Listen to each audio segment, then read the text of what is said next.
wow, I'm on the Today Show and yet I can't pay my rent. I am sought after. I am well respected. I'm doing insanely cool, amazing things, and the dollars don't reflect it all the time. My guest today is an entrepreneur, author, and founder who raised over $20 million and built one of the buzziest boutique fitness brands in the country, and then had to figure out who she was without it. And as always, we get into the actual numbers. Helaine breaks down the real financial story behind CityRow, the $0 marketing budget that made it explode, what it actually takes to raise money as a female founder, and the moment the whole thing came crashing down. We basically just never had enough money at any point in this journey. She shares how she rebuilt and is rebuilding, and the scrappy money strategies that let her live between Austin and New York without paying for both. I do not mind renting out my apartment or my car. I just think it's like an asset of mine that I should make money at all times. I don't say no to money.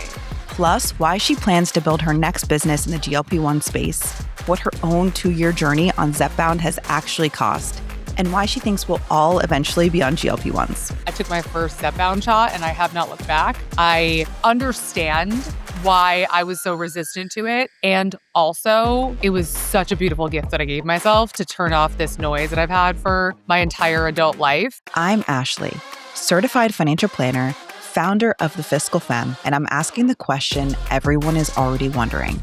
How do people actually afford their lives? This is How Do You Afford This?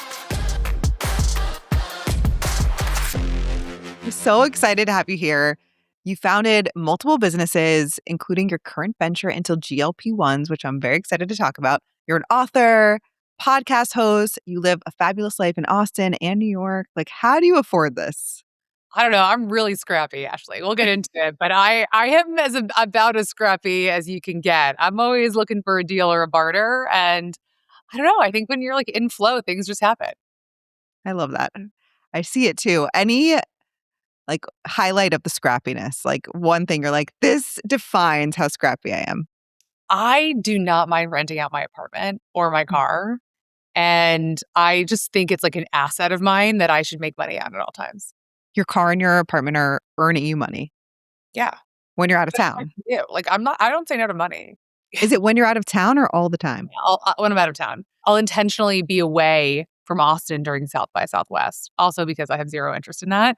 But peak times of year over the holidays, like I will make sure that I can get someone in there who's going to pay top dollar, and then it like helps me pay for my trips and my plans. Love that. I love it. No problem. Someone come in my space, sleep in my bed.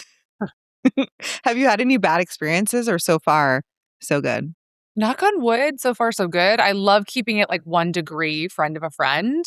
I've had bad experiences where I've rented people's houses, but not when someone has rented mine. I think I'm a wonderful host. Where the place wasn't what you expected or you were a bad guest? The place was low blow. The place wasn't what I expected. One was in LA and there was like a crazy bug infestation. And the guy was mortified. Like he was like, I thought he was going to cry, but I also was going to cry. And like, it was horrible. And then one was a short-term rental and she just clearly had some kind of pet before me. And I was so allergic. I had to like leave before the rental was over. Less gross, but also very uncomfortable. Yeah. So not ideal, but you know. Yes. Yeah. I think we've had one bad review of us. And I would argue like we were last minute, couldn't find something. And so we put a pillow on the ground, like from the couch. I feel like it was an unfounded bad review. But anyway, otherwise we've been good guests. So I want to start with GLP-1s because everyone's talking about them and the costs are wild. What brought you to this space? And like, tell us about what you're building. Yeah. The space kind of found me. I mean, if I take a bit of a step back, obviously I built a company in the fitness space for over a decade, but how I ended up getting there is in part my own personal story, being an overweight kid, adolescent, teenager, over 200 pounds in college. And then after college, I really kind of found a healthy, balanced lifestyle. I was on Weight Watchers. I was going to the gym. I was doing all of the things. I lost a bunch of weight. I started to feel really good about myself. Boutique fitness became an outlet for me from a physical perspective. And that's how I ended up starting my company, CityRow. which was a rowing and strength training concept, actually still exists if you want to buy a rower at home. But at the same time, I really could never really shake the last 20 or 30 pounds that I wanted to. So I was like my body really liked 190, like really was quite happy there. And so after CityRow, the last couple of years were really, really, really stressful for me. A friend of mine said that they were on a GLP-1. And I think I cried because I was so upset that this person who was so close to me would go on a GLP-1 because it felt like Mhm. cheating. And I could not fathom the fact that they did that. And I was like, well, that's for celebrities and like the Kardashians, and that's not for like normal people. And then 4 months later, I saw her and I was like, what is happening? And then our other friend, we were all kind of cruising at a size 10, 12. And then our other friend's like, oh yeah, I'm going to get one through hers. And I was like, fuck it. I'm not going to be left behind. I'm a trendsetter, Ashley. I'm a follower. And these are people that I like deeply love and respect and would like really follow and trust their advice. So 1 week later, I took my first Zepbound shot and I have not looked back. I understand why I was so resistant to it. And also, it was such a beautiful gift that I gave myself to turn off this noise that I've had for my entire adult life and achieve something with help. I'm not great at asking for help. And so I've been on the journey for almost 2 years. And as part of thinking about what am I going to build next, I'm a 3-5 generator, Ashley. So I'm building from human experience here. And so many people are always coming to me GLP-1 curious, or they Mm. have a question, or they're nauseous or something, don't know when to go up on a dose. And I've always kind of been the person people go to. And so finally I was like, this is such a wild, wild west. The numbers are astronomical. Anytime you go from 5 million to 30 million people entering a category, crazy things are going to happen. Like I should show up there and not just help people navigate, but like see what's needed. And so that's Mm. that's why I'm here. I actually heard that last week. It's like if you're trying to figure out what to build, what are your friends texting you like in the group chat? Like what are you known for? What are people coming to you for help with? And that's exactly like where this is coming from. Interesting. I haven't heard that. So I feel like that's a nice confirmation of what I'm doing. So honestly, I don't exactly know, quote unquote, what I'm building yet. I'm not building an app, I'm not building a supplement, but I have a lot of hypotheses. And to start, as an entrepreneur, you want to actually start by listening. Mm. And what that means for me is actually just showing up in conversation and seeing what percolates and seeing what happens and seeing what comes to me as a result of showing up. And that means I do a weekly newsletter every Tuesday. There's a roundup of the news that you should be paying attention to in this world, alongside a deeper dive Substack of longer form editorial, some personal, some more research based stuff. Like, what are the actual effects of this that's not weight loss? And also, like, how do you come off of them? Those types of things. So, I saw your recent one about coming off of them. I thought that was so interesting. And this might be a silly question, but you said I'll get it through them. Like when your friend was on it, you're like, I'll get it through them. Like, what does that mean? she was saying that she was going to sign up for hers. So, Hims and Hers Oh, is this hers. company. Got it, got it. Okay. I was like, through her person, through Yeah, yeah. like her dealer. Like, It's not a dealer. yeah. Can you walk us through the costs of that journey for you and like what you're paying now? For sure. And then I'm also happy to talk a little bit about the fact there's a million different ways to think about the cost for this. I think if people Yeah. are able to get it through insurance, it could be as little as $0. And when I started paying for it, I think the top doses were close to $1,200. I chose, again, this is 2 years ago, which is, an eternity in the GLP-1 world. Then I chose nascency. I chose to get a fancy endocrinologist on the Upper East Side because my best friend who had started them, I trust her implicitly when it comes to anything medical. She does more research on things than I could ever even fathom considering doing. So I wanted to copy her homework. Went to her endocrinologist, paid $1,000 for a session, which was insane. But this Like is the a problem. consult. Yeah, the Yeah. consult.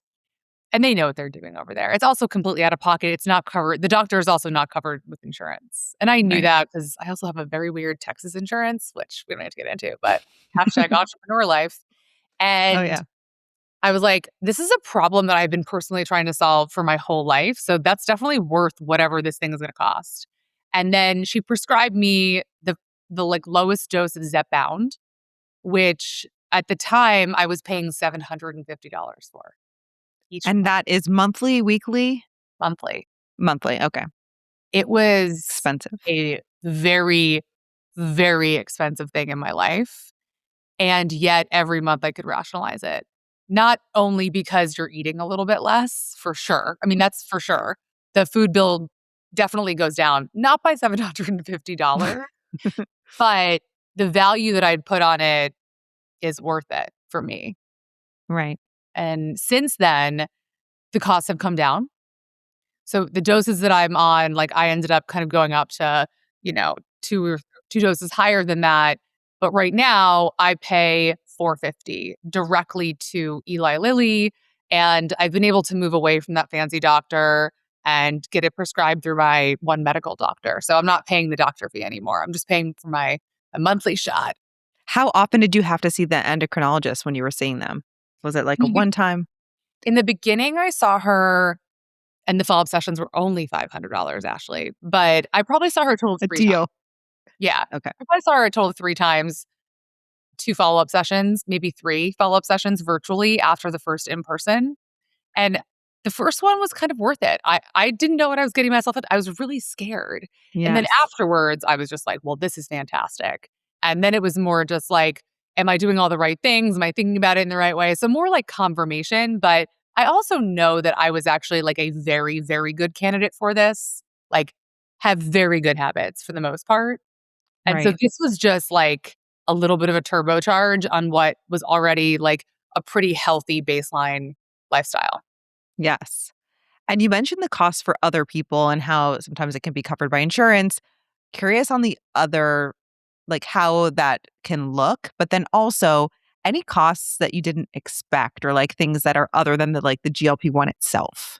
For me, I think a lot of the costs were already baked into like quote unquote a healthy lifestyle. Mm, So I already have a protein powder that I was using monthly. And that became a bit more of a staple for me, a bit more of a priority. I already had a subscription to electrolytes. That's evolved over time, but that also became more important to me. I wouldn't say there were any other changes. I also already was seeing a personal trainer. So those costs were baked in. I think it's more the costs are around, are you making a full lifestyle shift or are you just adding the pen? If you're just adding the pen, you're actually probably going to be spending less because you're also not interested in drinking alcohol. mm, You're going to be spending a lot less on dinner. What used to be, say you're going out with someone and you're each getting an appetizer and an entree, you're now probably getting like 2 appetizers, maybe 1 entree. Like you're actually saving money in some areas. So there's not any like extra costs with taking this shot once a month unless you're layering in more personal training or nutrition coach or something like that. that's so interesting to the alcohol too, because you can spend a lot on drinks. Like, So much. I yes. I haven't been a big drinker for many years, and when I go to dinner, I'm just like with people that are drinking, I'm truly shocked because that is where all of the money is. Like we should get into alcohol, except I do think that we're a downward trend. But it's actually completely insane. Yes. So Whenever we go out and there's no drinking, we're like, wow, this was so affordable. It's like, that's why. it is so affordable. It is kind of insane. So, I mean, to your question on what this costs other people, it really depends on if the employer covers this with the insurance plan. Mm, That combined with, do you have enough of some of the biomarkers and preconditions, like a combination of obesity and PCOS, cardiovascular, sleep apnea. Like there's a lot of conditions that you need to have. Ideally, I mean, outside of diabetes or severe obesity, to be able to have this covered. Not a lot of employers are covering this. And it's actually decreasing in terms of which employers are covering it because it's so expensive.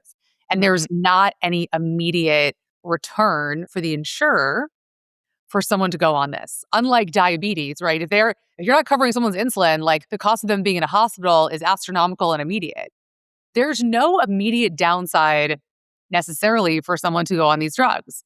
The what actually happens as a result of going on these drugs in terms of like massive health benefits hit when you're on Medicare. Right. It's like preventative care in a way where it's like so important, but not immediate. Incentives are not aligned right now. And I think we're going to start to see that change. We're also going to see a lot more drugs coming onto the market. I'm very curious to see what's going to happen with compound pharmacies. So Mm. those that are creating like a slightly different version of it, so it doesn't breach the patents that Eli and Novo Nordisk have on Ozempic or semaglutide and Zepbound and tirzepatide. So we're going to see a lot more competition. We're going to see more things entering. There's going to be a price driving down scenario over the next couple of months and years that we're going to see a lot over time. And at the same time, we'll get generics not as soon as we think. So patents run out in 2031 for tirzepatide. I was going to ask because you said we're like a few years in that typically last 10 years first for Mhm. generics. Wow. Yeah. But like my hope is that there will be more affordable ways to get this for people in a million different capacities, or the cost will just be so low that people will find a way to pay for it. I'm gonna be honest, I don't actually know how it's gonna happen, but the fact that we're joking about it being in the drinking water, all the research that I am seeing, unless you have strong gastrointestinal issues, this is like everyone should be microdosing for reduction in inflammation. Like fluoride. It's like a little bit goes a long way. For sure. And we're gonna get to monthly shots soon. I think there's like a little bit of controversy and if it needs to be if it can really be an oral. It can be. It's a little bit different. It's actually more expensive because you have to put more of the actual molecule in an oral because so much of it gets destroyed in the gut. But the actual cost of like these drugs are in the cents. And yet Wow. somehow they become like $1,000. And typically the shot is weekly. Yes, You said it, but it might move to monthly and the oral is daily. correct. Ish. Okay. Knowing what you know now, like having been on this journey for 2 years, is there anything you would have done differently if you could do it again? I would have started much earlier. Mm. And I probably wouldn't have cried right before I did the first shot because it's the smallest Oh, you've ever seen in your whole life. And I like FaceTime my friend who's like, a nurse. And I was like, let's do it together. So I mean, I get it. Yes. But I'm sure you're such a pro now. I don't even think about it. And even other people that have started it after me, who I would say are maybe like less of a G in this like, medical, like, fitness, wellness world, they're also like, oh, what shot? Wow. Well, I always tell people if they're afraid of the shot, I hear you. A lot of people are afraid of needles. You can do anything for 2 seconds. Try this once, and if it's still an issue, never do it again. But try it once. It's like a true nothing burger. Yeah. That actually was something I had in a workout class. They're like, you can do anything for 30 seconds. That was like how they kept us going from in the workout. Yep. All right. So you mentioned CityRow. Let's rewind because it's not your first rodeo. You built and exited CityRow. Can you give us like the highlight reel of that process? Lowlights are welcome too. And just share a little bit about the financing journey. And if you can share like what the exit looked like for you. Sure. How much time do we have? That's a Just big question. Yeah. so I'm like it's the queen of the multiple layer question. I got you. I can run through this story with a financial lens. It was a 10-year journey. So there were a lot of aspects to it. And there was a lot of highs, a lot of lows. The highs were really we created something from nothing. I had this idea to bring something to market that was high intensity and low impact. I'd never rode before. We hit the market at the right time when there was just actually truly not enough supply for the demand of boutique fitness. We were brand new. I had a knack for media and PR. We hit the influencer game very hard. And the first location did really well with zero marketing. I spent $0 on that location. All of the mistakes were in many subsequent years. I had a lot of trouble raising money. I'm a tech founder. I was in the tech world before I opened a brick and mortar location. So I had a very different lens to it. I always know we would go really, really, really big. Didn't quite have the economics to support a fundraise. We opened our second location on the Upper East Side 2 years after, didn't have enough money to open. And so couldn't pay our construction loan, had to wheel and deal a loan that we then couldn't pay over time. Like, Mm. we basically just never had enough money at any point in this journey. And we ended up, I mean, I had 100 people on my cap table before we exited. 100 Wow. people because I was very good at raising money from individuals and angels in the 50 to 100 range. When it was looking for institutional, CityRow was very different because we had this four-wall business that wasn't mature enough to attract the four-wall investors. But then I launched CityRow Go, which was our at-home rower and content and app. So we were, think of an Orange Theory meets a Peloton. That was our ecosystem. And it was genius because people cycle through these things and yet could not find an investor where we fit in there. We didn't fit in a box. We didn't fit in a tech box. We didn't fit in a hardware box. Didn't fit in a four-wall box. So fundraising was very, very, very difficult. I did it piecemeal over the first 6 years. Always running out of money. There were years I didn't get paid. There were moments where I had to tell my executive team, you're not getting paid on Friday. Mm. It was brutal. And it felt horrible at every turn. When COVID was about to hit, we had just started franchising about a year before. We'd opened our first couple of franchises across the country. We had our first at-home rower in the market. And what COVID did was just throw a tsunami on the business. And so, yeah, I would not say that that was a highlight. I would say that was the beginning of a low light with some weird peaks because we had this digital thing. And so our studios could kind of leverage that in the early days. And it was fun and creative. And the press that we got was out of control for those first couple of weeks. And then the franchises started to shut down. Mm. And then our digital business was booming like crazy because we had an at-home product in market already that we were already shipping. And so that summer, as my franchises are basically dying, and these are people that have turned over their 401ks to build on my concept, going out of business with SBA loans, we can't actually deliver enough machines for the demand that we have. Peloton was at an $8 billion market cap. And while it took me 7 years to figure out how to raise a Series A, I raised $12 million in 6 weeks. Wow. And then 6 months later, the entire bottom fell out of the fitness category, the connected fitness at home category, because we'd pulled forward so much demand, there wasn't any left. And so COVID was really the beginning of the end with a few little bright spots, or so I thought. I've been driving towards that large fundraise for so long. And then it ended up being one of the things that I think was ultimately quite challenging. And so the last 3 years were, is there a way to land the plane somewhere? A lot of cutting, a lot of firing your friends, a lot of shutting down certain parts of the business, trying to get to profitability and break even.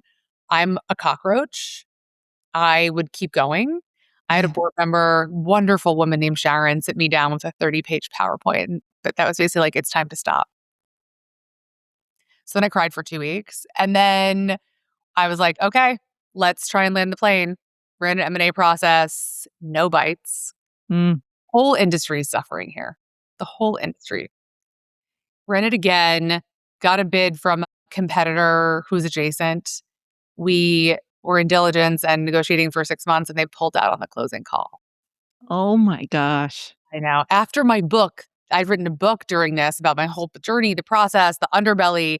The book had already gone to print. And I had to call my editor and be like, hey, Debbie, I have a material update. And she was like, you need to keep the edits to 3 pages. And I was like, okay, fine.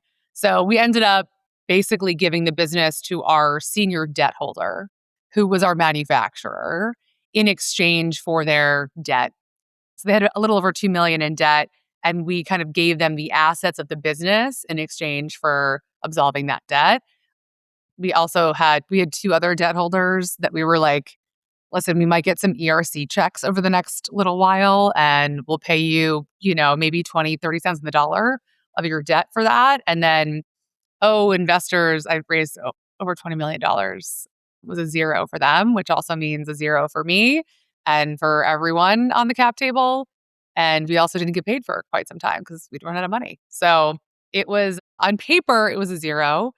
I struggle with it for sure. And then every once in a while, I get an email from CityRow and it talks about new classes. And I was talking to my, co-founder last week, and we were just like, wow, we actually created something that still exists. And that's pretty cool. So yes, I wish Really there were cool. economics. And also we create something really powerful. I love the and also. How did you handle the years where you didn't get paid? Like, what did you do? Honestly, it was brutal. I had some savings before going into starting CityRow, and so I would deplete that pretty aggressively, and I would have to call my family and ask for help. And they were supportive.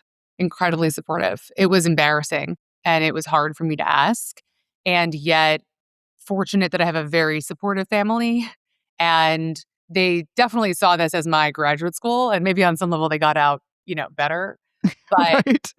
incredibly supportive, and luckily they had the means to do so. But as somebody who is like prides themselves on being very successful, and I was very successful before I started this financially, and I remember my dad being like, "Oh man, this is great. I finally have a kid that's like off the payroll." And then here I am opening a brick and mortar business. So Hello. it's a hit. It's a hit to the ego because you're sitting here and you're like, "Wow, I'm on the Today Show and yet I can't pay my rent." Entrepreneurship is humbling, if not anything else. Right. It's confusing. You're Yeah. like, I am sought after, I am well respected, I'm doing insanely cool, amazing things, and the dollars don't reflect it all the time. It's funny because this leads perfectly. I was going to ask about taking time to travel afterward, which after hearing that story makes a lot of sense. You wanted to take some time to yourself. Can you share about how you made that decision and what you budgeted for like the that time? So as soon as City Row was starting to wind down, I was like, I need to make money. I was like, this is killing me. I also need things to do that are not depressing wind down. So I started doing like strategic advisory consulting work as soon as I could before the ink was dry on that paperwork. I was working. So anything from executive coaching to strategic advisory to short-term projects helping companies get off the ground and fractional COO work, I started putting myself out there in terms of like contractor for hire effectively. And so that gave me flexibility, gave me a little bit of income, made me feel useful and valued with some purpose coming out of City Row. And so it's the consulting work and the coaching work and the strategic advisory work that allowed me to have the flexibility to pay my bills, to figure out how to get myself on some of these trips. And a few months after we sold City Row, my book came out, which, you know, hopefully this is not a shock to anybody, but there are not a lot of economics on books. However, it was a relaunch of me that Mm. allowed me to kind of help bridge that transition.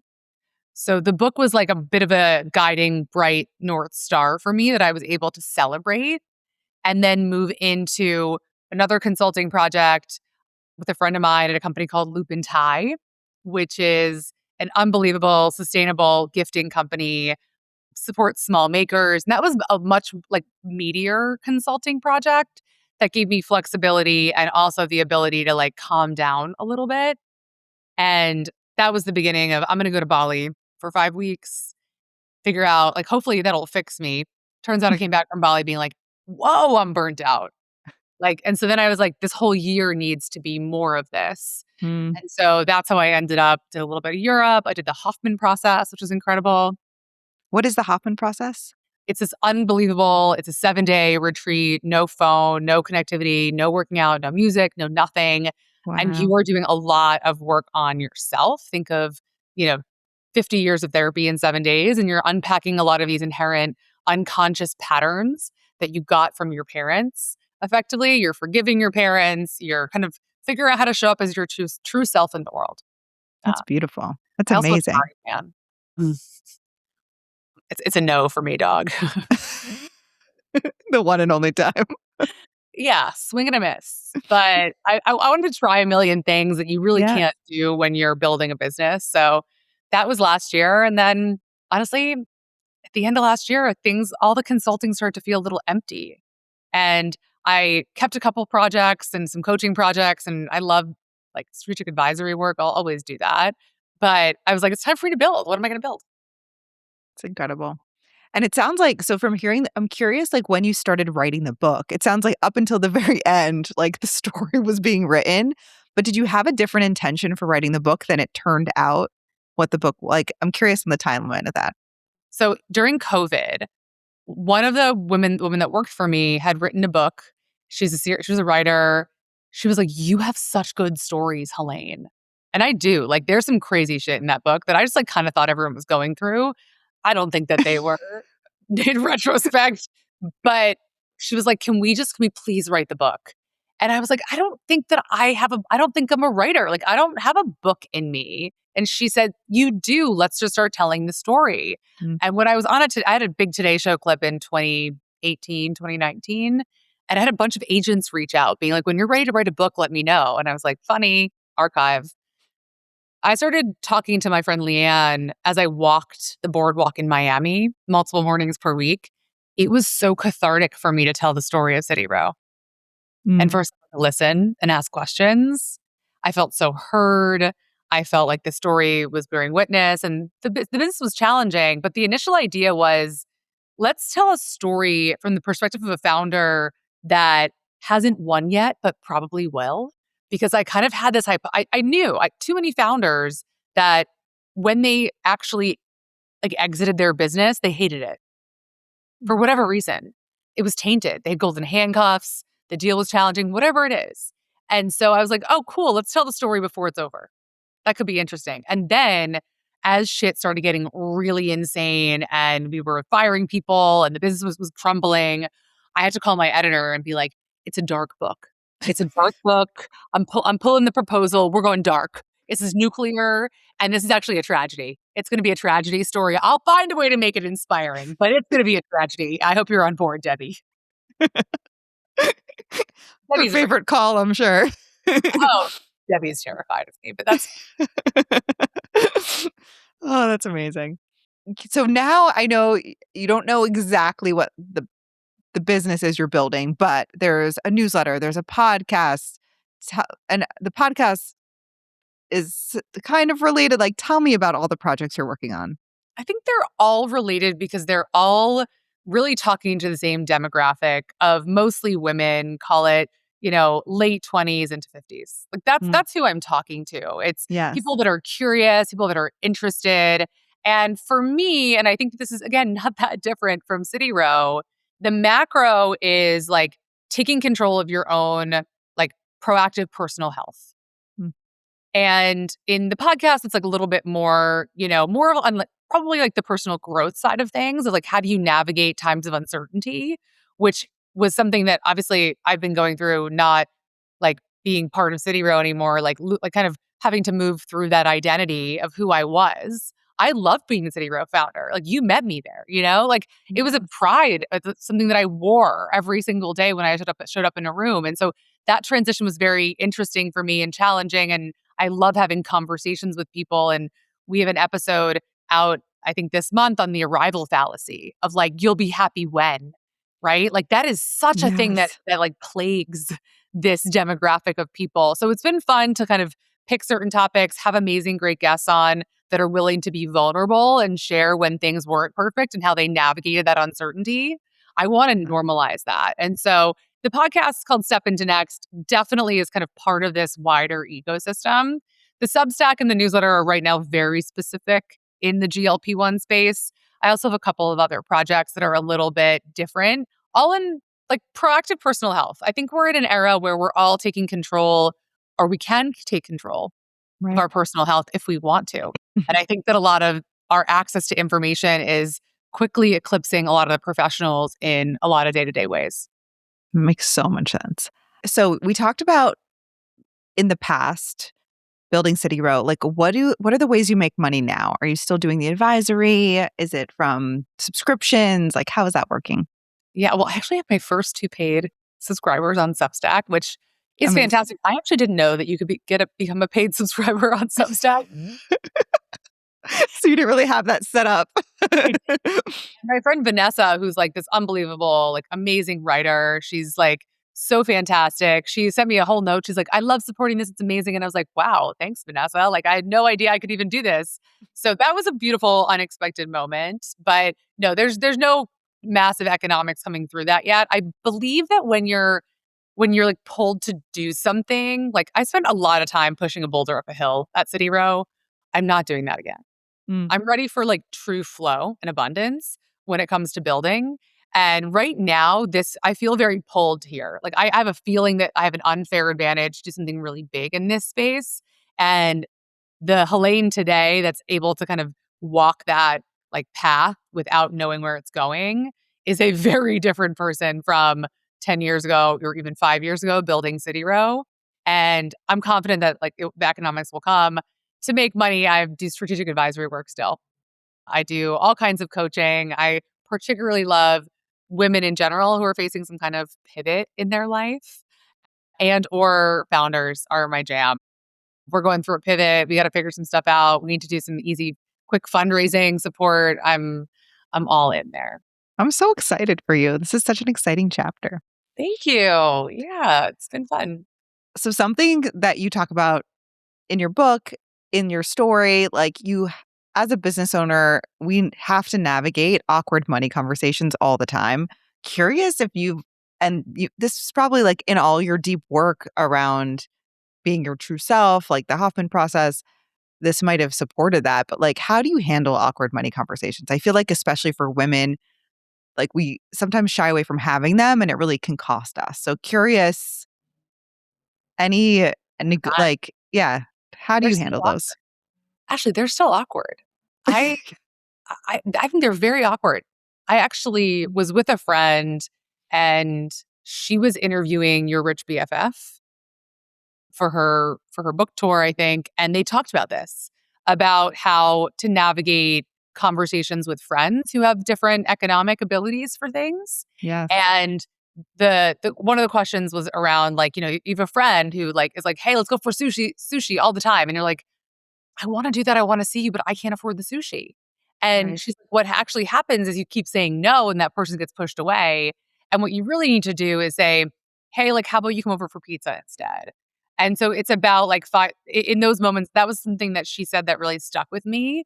But I have a ton of awkward conversations. I'm co-throwing a party here in Austin for a friend in a few weeks. And the person I'm throwing the party with has, how do I say this? Unlimited funds.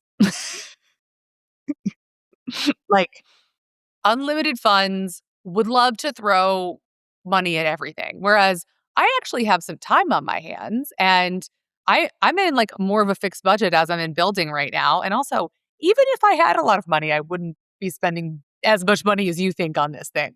And so I had to say to her very directly, like, I got to be honest with you, like, here's where my budget is. And I'm going to be honest, her first reaction was like kind of tough for me to hear. She was like, "Well, I really want this to be special." And I was like, "Ooh, that hurts," you know? And then she ended up coming around and being so generous. She's like, "You know what? Like, I'll pay for whatever I need. Like, you pay whatever you're comfortable with in that kind of a scenario." But it didn't make me feel good.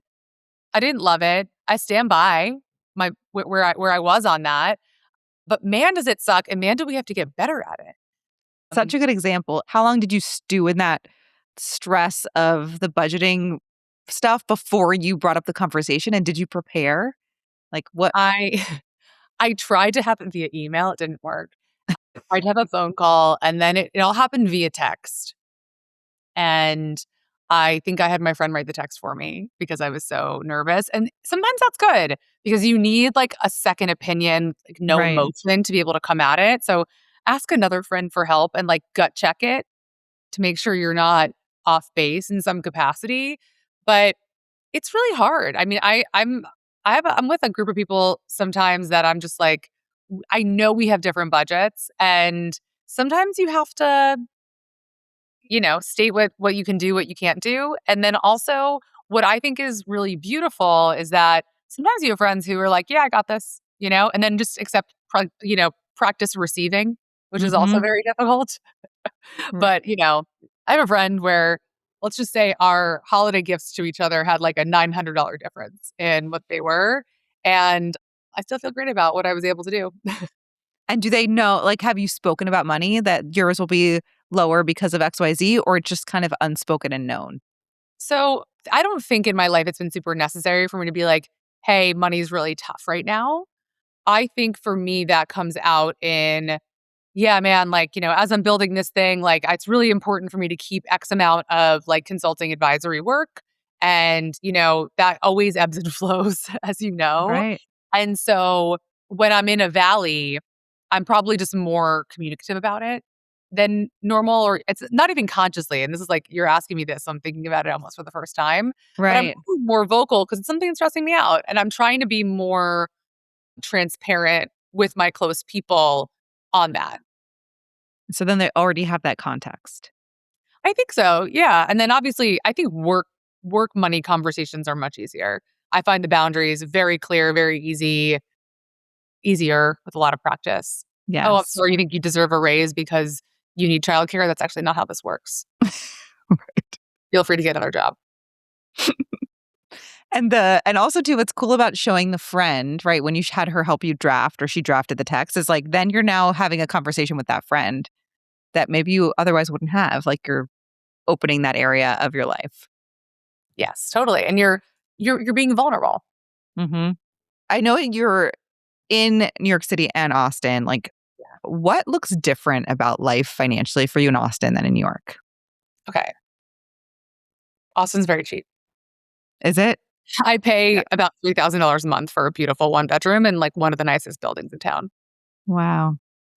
It's unattainable, and it's one of the reasons I chose to live in Austin, at least for just kind of this interim period, is that I kind of outgrew the ability to live in a studio or a one bedroom in New York City that was like kind of a piece of shit, and I needed I needed greenery, I needed space, I needed a slightly easier life during this like recovery from burnout moment. And so Austin's really, really good for that.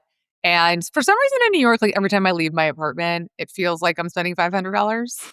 And I feel like that doesn't happen as often in Austin. Don't get me wrong, like there are plenty of ways to spend money anywhere you want, but it's a slightly more economic way of living. And one of my other big hacks that is how I do the New York Austin thing is because my parents have an apartment in New York that they vacate in the summer. So you come in the summer. Yeah, I'll Yeah. pop up like every 8 weeks or so, ideally when they're traveling and they have a second bedroom so we can live there together for a couple of days, but they go to their lake house in the summer, and so I move into the apartment in the city. I didn't realize they lived here. Yeah, so they're on East 23rd, and then they have a house in the Poconos. Oh, that's wonderful. Okay, so that helps. Then you have a place to stay for Free, your buy, and then you rent out your place. if I can. Mhm. Austin in the summer, it's a tough sell. Uh, But So, more but so yes. it during South by. Totally. So that's my big hack on how I'm bi-coastal or like a young snowbird. I love it. What's something about your finances people would never guess?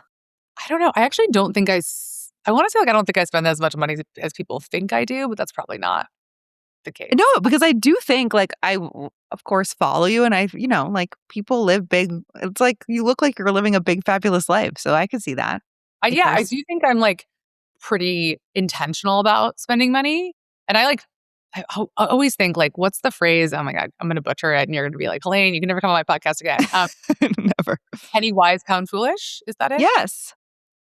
Like, I do think about dollars. Like, I'm actually not great at the grocery store. I love a bougie grocery store. Like, that's one of my biggest, like, splurges. Mm. I like to go to Whole Foods, or here, there's a place called Central Market, and I like to just not look at anything. Like, that's my luxury that I can get myself. Like, that feels like I'm winning.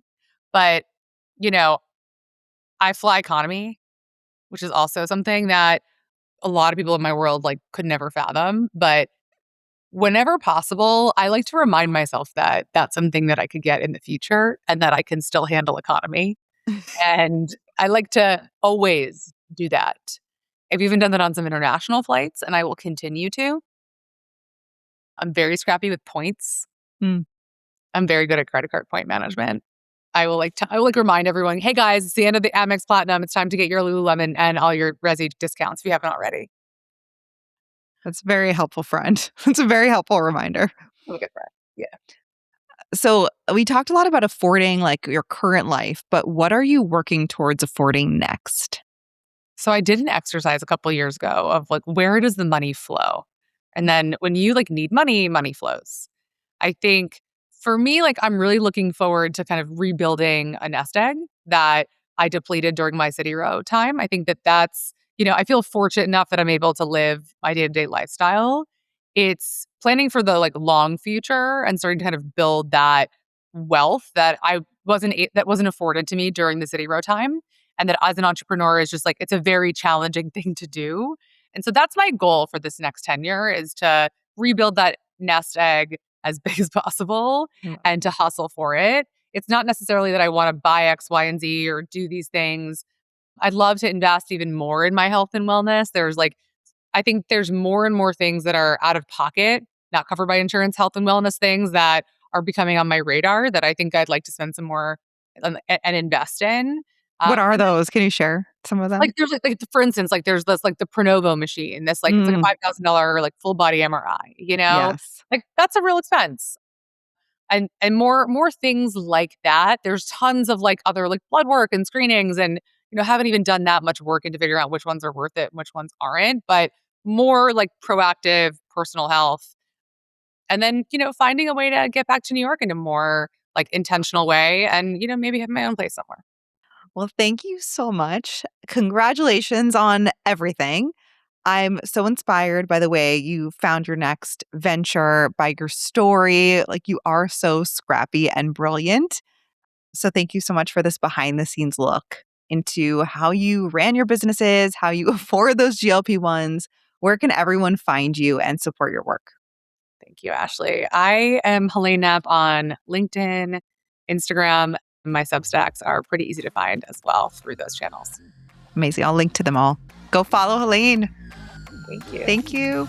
Thank you so much for listening to How Do You Afford This? If you loved this inside look into how people are actually affording their lives, follow and subscribe wherever you get your podcasts. We have new episodes dropping every week, and trust me, you do not want to miss them. And if you're enjoying the show, it would mean the world to me if you left a review. It just takes a minute, and it helps more people find the show, which helps me on my mission to make crafting a wealthy life more accessible, more transparent, and a whole lot more fun. See you next week.